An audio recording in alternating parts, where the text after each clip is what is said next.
Hi mga kawamot, in this video we will discuss circles. In this video, we will define, identify, and name the terms related to the circle. We have the radius, diameter, chord, center arc, and the central angle. We will also identify and illustrate congruent and concentric circles. So I have here a given set of objects and I want you to look at the objects and tell what is common among these pictures. So they're all circles. Let's talk about circle and its parts. So a circle is the set of all points. So pag sinabi nating set of all points, meron po yung infinite number of points on the circle. Okay? Again, on the circle. So we have the set of all points on the circle in a plane at a given distance. A given distance, saang distance? From the center, yung given point, from the given point to the radius. So ito yung given point ninyo, ito yung center to the radius. So ito, kapag meron ka nitong center and then yung distance nito from your center to the given point on the circle, kahit anong point dyan, ito po yung tinatawag nating radius. Okay? So, the circle is named using its center. So, halimbawa po itong circle natin, since ang center po natin dito ay A, so this is circle A. Yun po ang kanyang name. Now, a radius of a circle is a line segment from the center to any point of the circle. Pag sinabi nating radius, it is a line segment. Segment lang po siya. Pag sinabing segment, meron siyang dalawang endpoints. Okay? So, that's why it is a segment. So, asan yung two endpoints niya? So, it is from the center, ayun ang sabi, to any point of the circle. So, kanina nakita nyo na nandito yung mga points ng circle. So, from the center to any points on the circle. So, ito po, halimbawa ito. So, therefore, we have two radius.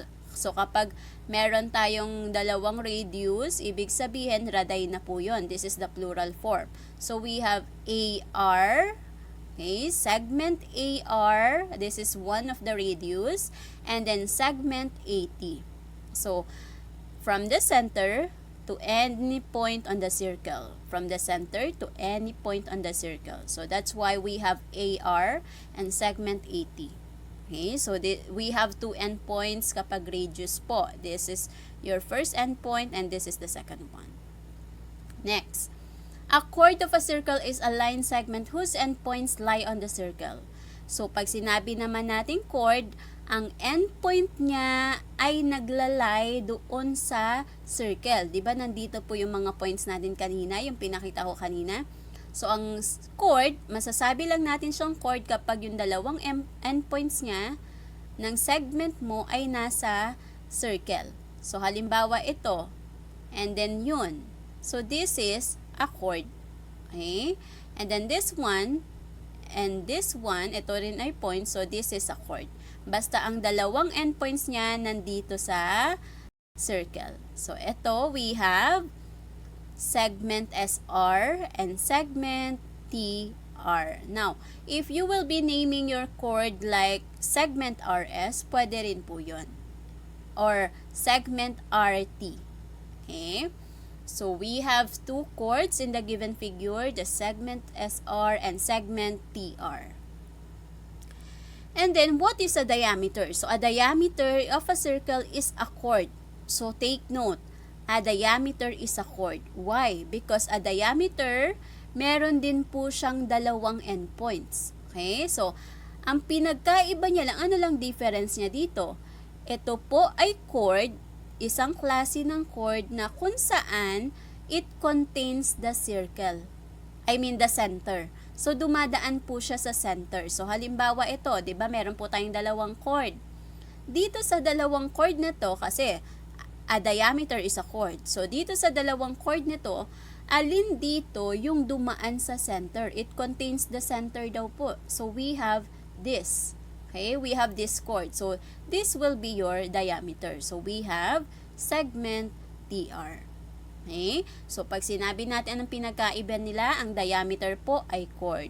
So, lahat ng ito, lahat ng lines, or line segment na ang endpoints niya nasa circle, lahat po yun ay chord. Okay? Now, kapag yung chord na yon ay dumaan sa center, that is a diameter. Name the following. So, name the circle. So, tingnan po natin kung anong name. Makikita po natin yan sa gitna. So, this is circle N. Identify all the diameters. So, pag sinabi nating diameters, it pass through the center. So, dumadaan siya sa gitna. It contains the center. So, we have segment EM. Ayan, dumaan siya sa gitna. And segment SI. So, yun po yung ating diameter. Identify all radii. So, radii, ibig sabihin marami tayong radius dito.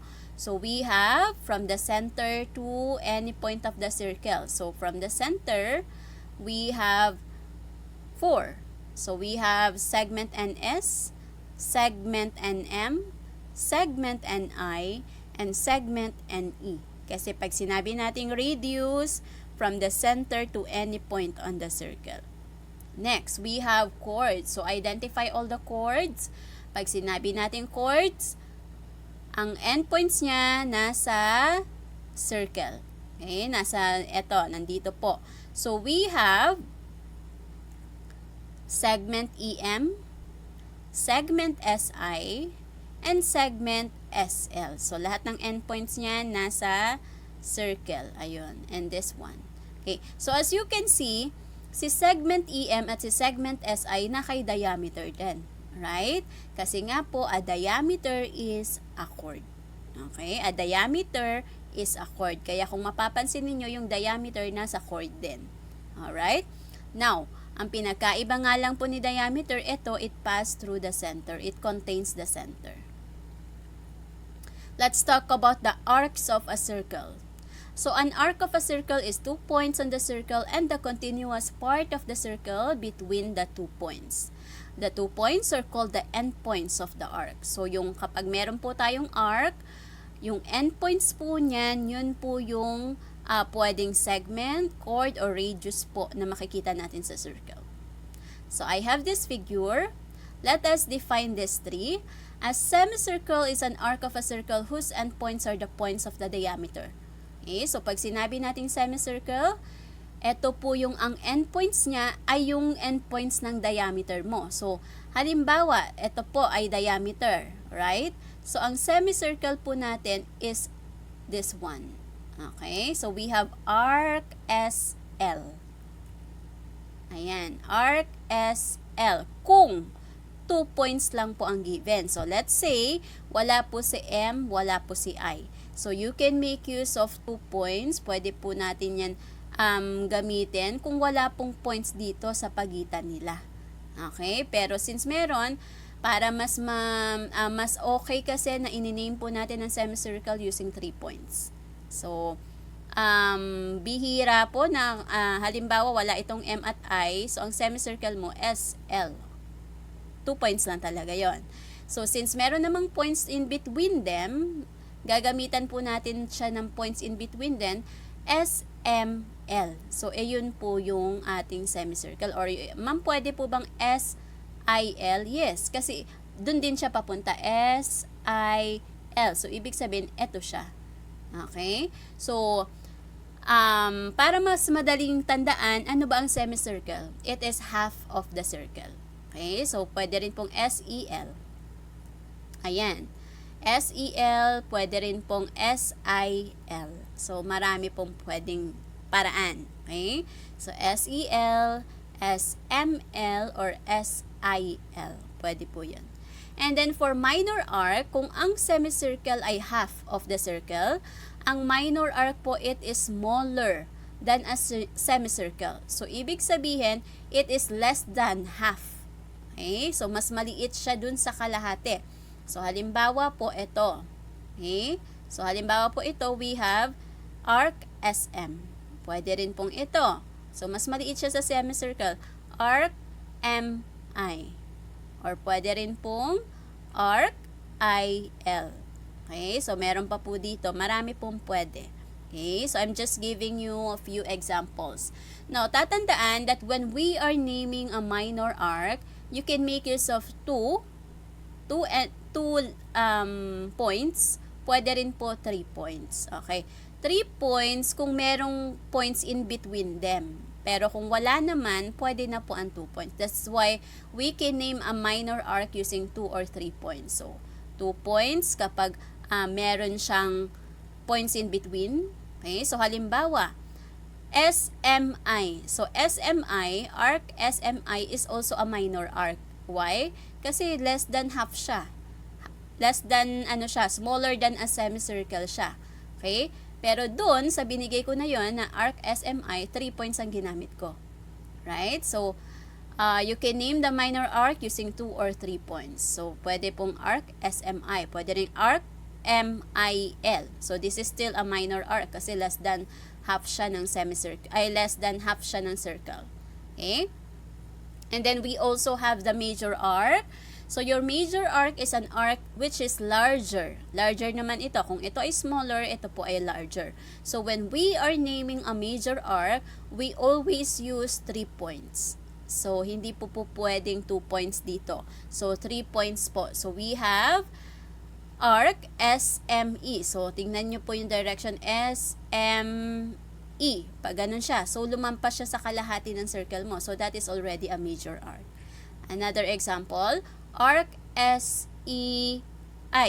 So, simula dito hanggang dito. So, more than half siya or more than half siya or larger than a semicircle siya. So, this is already a major arc. Another, ILS. So, from here, ILS hanggang dito. So, it's still more than half. Larger than a semicircle. So, this is a major arc. Next, how about the angles of the circle? So, a central angle is an angle whose vertex is the center of the circle. So, pag sinabi nating central angle, from the word central, okay? So, ibig sabihin center. Okay? So, eto yung center mo.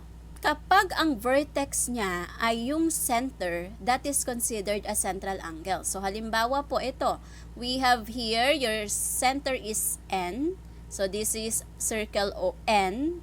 So, your center is N. So, kapag we will be using this as your vertex, so we have angle SNM. So, ginamit ko yung center ko as my vertex, SNM. So, angle SNM is a central angle. So, tatandaan na ang central angle, ang vertex niya po is your center. So, angle SNM. Now, from your angle, makakabuo po tayo dyan ng intercepted arc.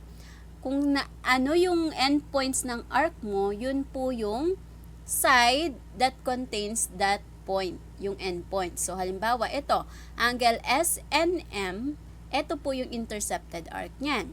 Okay. So, we have arc SM. Now, if you will be asked to find the measure of arc SM, paano po natin makukuha yung arc measure niyan? So, pag may M, measure po ang hinahanap. So, paano po natin makukuha ang measure ng arc SM, yung intercepted arc, kapag meron po tayong angle? So, ito po yung central angle mo. So, let's say, this angle is 50 degrees. Now, always remember na itong buong circle na to, yung measure po ng arcs na to, yung buo is 360. Okay? 360 po. So, kung meron ka pong central angle, paano po natin makukuha itong intercepted arc? Tatandaan na kapag central angle po, ang measure po ng intercepted arc niya ay kung ano po ang measure ng angle. Okay? So, the measure of the angle is equal to the measure of the intercepted arc. O, the measure of the intercepted arc is equal to the measure of your central angle. Okay? So, therefore, the arc measure of this is also 50. Okay? So, naintindihan. So, pag sinabi nating central angle, ang vertex nasa gitna. Para makuha mo yung sukat ng intercepted arc ng central angle mo, it is always equal to the measure of the angle. So, your intercepted arc is 50. Next, we also have the inscribed angle. Pag sinabi nating inscribed angle, ito naman yung ang vertex niya is on the circle. Pag on the circle, ito po siya. Okay? So, on the circle, ang vertex niya nasa gilid. Ito po. Okay? So, kung ang vertex niya ay nandito on the circle, yun po yung tinatawag nating inscribed angle. At yung sides niya will be the chords of the circle. So, diba, ito, this is a chord. Ito, this is a chord. And then, yung vertex niya nandun sa circle. So, ito po, si angle ay SL is considered an inscribed angle. So, ISL is considered an inscribed angle. Why? Kasi po yung sides niya ay chords ng circle at yung vertex niya ay point on the circle. Okay? So, we have angle ISL as our inscribed angle. Now, how are we going to find the measure or the arc measure of this intercepted arc? Okay? So, paano natin makukuha ito? So, let's say this is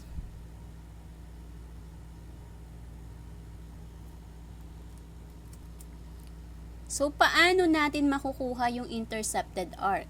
Okay? So, kapag inscribed angle, ang intercepted arc po is twice the measure of your angle, of your inscribed angle. Again, kung ang central angle is equal, yung intercepted arc niya, pag inscribed angle, ang measure po ng intercepted arc natin ay twice the measure of the angle. So, kung ang intercepted na arc natin ay IL, so, and then, kukunin natin ang measure nun. So, twice. So, kung ito ay 30, therefore, this is 60. Okay? So, this intercepted arc is 60. So, let us try. So, I have here, what is the measure of MO? So, ito po yung MO natin. So, sabi ko nga, itong buo na to, this is 360. Okay? So, kung ito po ay equal dito, so, ibig sabihin, ito, equal dito. So, 60 rin to. So, ito, ano ito? Paano natin makukuha? So, pwede mong gamitin yung dito, yung angles lying on the same line. So, ito po dapat ay 180, right? So, para makuha mo si ito, yung intercepted arc mo na MO, dapat alam mo yung measure nito. So, ito po dapat ay 180 kasi half yan. So, 50 plus 60, 110. 180 minus 110, so therefore, this is 70. So, ibig sabihin, ang intercepted arc mo, since central angle ito, ay equal dun sa measure ng angle. So, therefore, this is also 70. Next, so if this is 70, what is the measure of this arc? So, this is, since this is 60, this is 60. And then for ML, we have ML, arc ML. So, kung ito po ay 70, ito ay 60, therefore, your arc ML is, the measure of arc ML, we have 130. And then for SML, ito na po, half. SML, so what is the arc measure of SML? So, we have 180. How about arc measure of SOI? Hanggang dito. SOI. So, dito po tayo. So, ano po yan? That is, kung ito po ay 180 na, and this one is nakuha na natin kanina, 60, or pwede naman ito, twice ng measure ng angle, so 60. So, 180 plus 60, that is 240. Let's talk about the secant and tangent of a circle. So, we have the secant and tangent of a circle. Okay, so, we have a secant of a circle is a line that intersects the circle in 2 points. So, kapag nakita po natin na meron tayong line na in-intersect niya yung 2 points ng circle, halimbawa po ito po yung line mo, tapos ito ay 2 points ng circle. Nasa circle siya, right?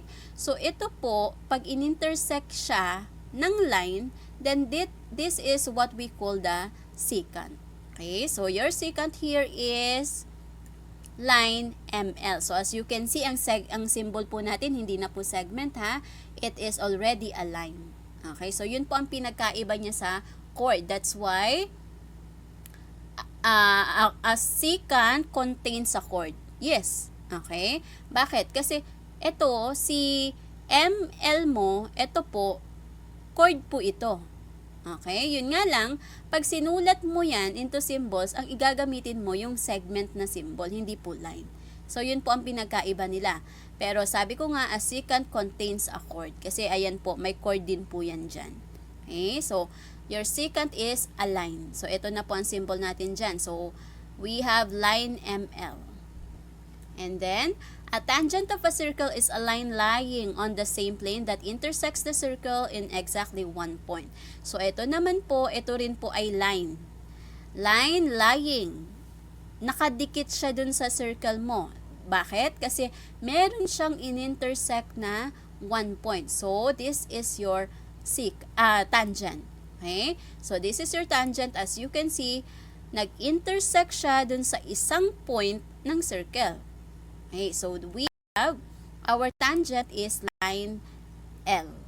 Okay, so our tangent here is line L. So this is your tangent. Now, meron tayong tinatawag na point of tangency. So pag sinabing point of tangency, ito yung point na tinamaan nung tangent line mo. So kung ito yung tangent line mo, saang point siya tumama? Sa point E. So that is the point of tangency.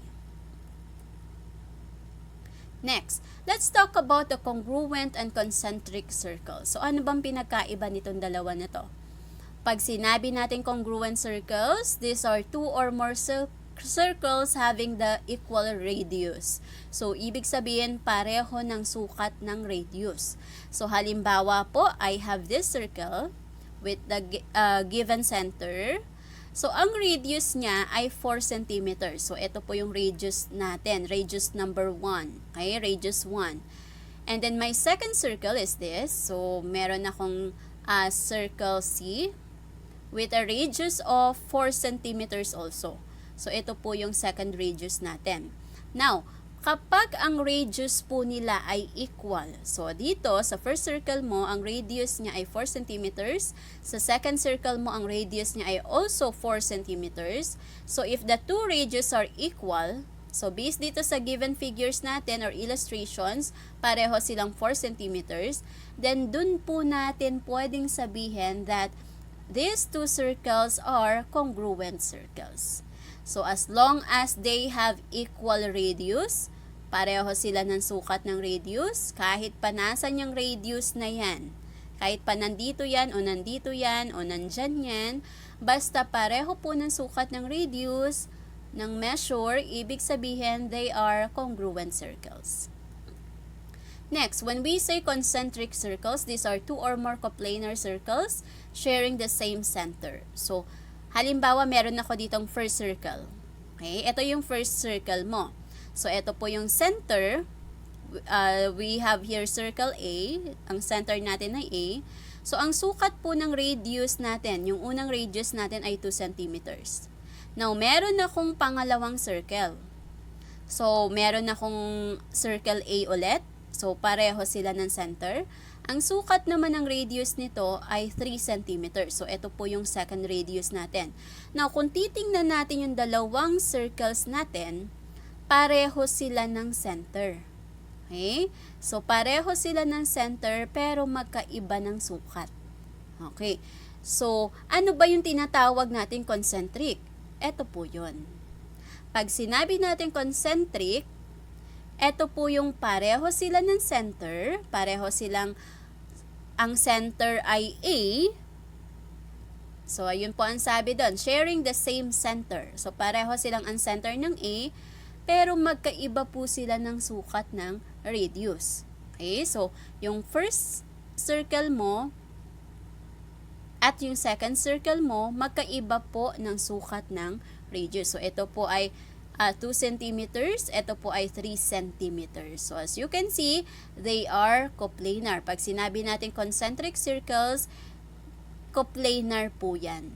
Same center with different radius. So, as you can see, the measure of your second radius is greater than the measure of your first radius. Let's try. So, identify each of the following as related to the given circle. So, identify if it's a chord as the center, the point of tangency, name the arc, if it's a diameter, if it's a radius.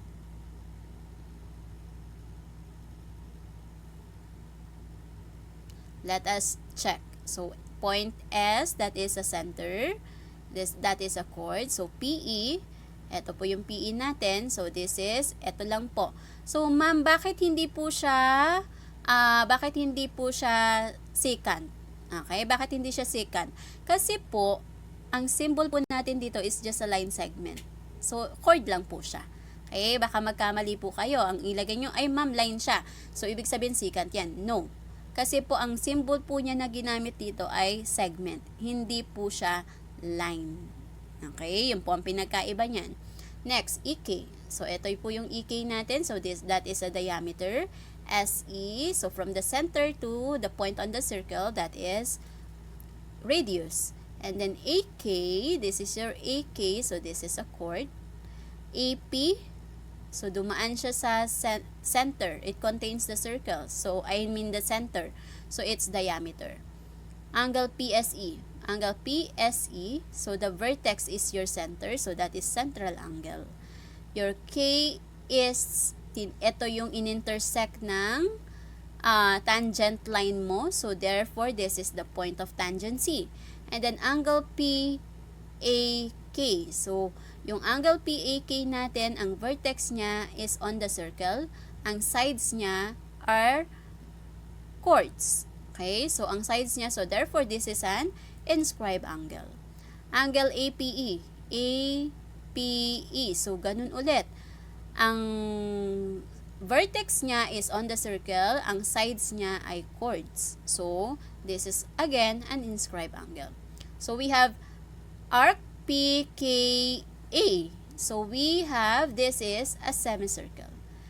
Arc PE. So, arc PE, this is a minor arc. Arc AKP. I mean, KAP pala. Arc KAP. So, ibig sabihin, paikot. Okay? So, KAP. So, lumampas siya sa kalahati. That is a major arc. And then, we have here line. So, this is a line already. Line PE. So, this is a secant. And then, we have line LK. Okay? So, we have line LK. This is a tangent. Now, again ha, ang pag-name po ng line, you can use 2 points or yung kagaya ng example natin kanina, yung script letter. Thank you for watching this video. I hope you learned something. Don't forget to like, subscribe, and hit the notification bell para updated kayo for more video tutorials. This is your guide in learning your math lessons, your Wow Math channel.